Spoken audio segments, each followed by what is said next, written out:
बेंगलुरु के एक साथी हैं जो माशाल्लाह अरसे से इस मैदान में काम करते हैं। हमने उनसे बात की। हमने कहा कि इस सिलसिले में आपके पास क्या तजुर्बात हैं और क्या रिपोर्ट है। उन्होंने भी बड़े दर्दनाक हकाइक सुनाए। यकीन नहीं आता मेरे भाइयों, पहला ही वाकया उन्होंने सुनाया। कहा कि मौलाना यकीन करेंगे, एक केस हमारे पास ऐसा आया। उन्होंने में हमारे पास तस्वीरें भेजी हैं, ख्याली बात ना की, वीडियोस भेजे हैं, तस्वीरें भेजी हैं जो कि अमानत है, दिखाने की चीज नहीं है। बहरहाल उन्होंने कहा एक केस हमारे पास एक लड़की का आया जो हाफिज कुरान है, हाफिज कुरान है और हज की हुई है, शादी अभी नहीं हुई है, हाफिज कुरान है, हज की हुई है और नशे की लानत में मुब्तला है। वल्इयाज़ु बिल्लाह। हाफिज कुरान, कहां जा रहा हमारा समाज। कहते हैं कि एक मरतबे हमें रिपोर्ट मिली एक लड़की के सिलसिले में कि उसका रेप हुआ है।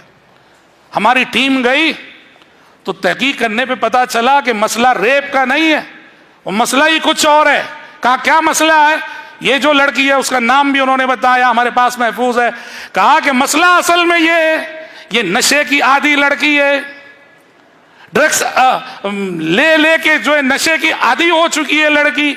और नौजुबिल्लाह नौजुबिल्लाह एक ऑटो ड्राइवर उसको रखकर धंधा चलाता है जिस्म फरोशी का।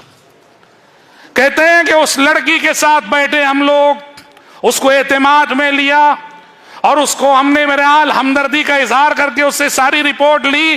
कहने लगे उसने 40 लड़कियों के नाम दिए, फोन नंबर के साथ, एड्रेस के साथ।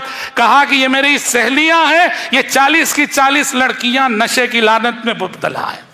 और ये किस कहां की जानते हैं? 3 एरिया बेंगलुरु के, शिवाजी नगर जहां हम हैं, शिवाजी नगर, सबसे पहले ट्यानरी रोड, शिवाजी नगर और आरटी नगर। कहा कि इन 3 एरियो की ये 40 लड़कियां हैं, फोन नंबरों के साथ और एड्रेस के साथ उसने सबूत दिए। ये सब नशे की लानत में मुब्तला है। समाज कहां जा रहा है हमारा। आंख बंद करके गुजर जाओ तो कुछ नहीं, और आंख खुली रखकर अगर देखोगे वल्लाह नींद हराम हो जाएगी कि हश्र के मैदान में अल्लाह को हम क्या जवाब देंगे। आखिर समाज के तय हमारी जिम्मेदारी बहुत अजीम है।